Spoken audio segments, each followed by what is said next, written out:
You have to stay in front of the white line, please.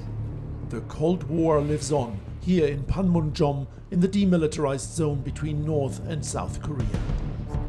South Korean soldiers keep close watch on every move their communist neighbors make. Tensions are running high as North Korea tests ever more sophisticated missiles. Some can even reach cities in the US, a country that has pledged to protect South Korea.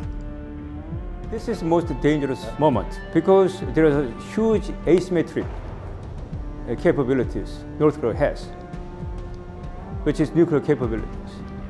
Once they either use nukes or seriously threaten to use nukes, we don't have any plan or to defend our country. And it is very doubtful that whether American government will actually respond with their nuclear weapons. North and South Korea are formally still at war with each other. The demilitarized zone was established in July 1953, when they ended 3 years of bloody war with the Korean Armistice Agreement. Relations between the two have had many highs and lows over the past 70 years, but they have now cooled considerably. Reunification is not high on the agenda for many people in the South Korean capital, Seoul.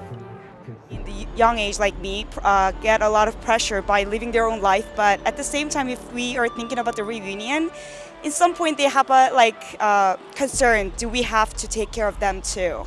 I worry about the increased taxes I will have to pay after a possible reunification. That's a concern. I guess for most Koreans with my age, I think they see it more of a distant topic. Rather than reunification, I think most people want just total separation. I think that's most, yeah. Some polls in South Korea show about 3/4 of the public now support the idea of nuclear armament to counter threats from the North. John Song-hun says South Korea should accept the fact that the North has nuclear weapons, instead of insisting on denuclearization as a precondition for talks.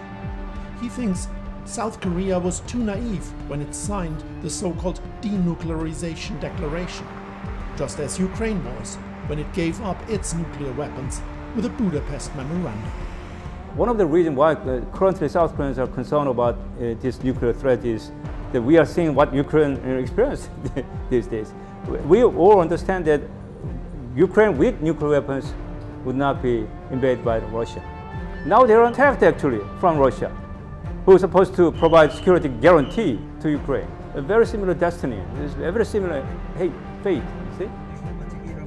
Walking the streets of Seoul, this frozen conflict seems very far away, until one encounters one of the many memorial sites in town, like here at the War Museum of Korea, commemorating the tens of thousands of South Korean and United Nations soldiers who died in the Korean War.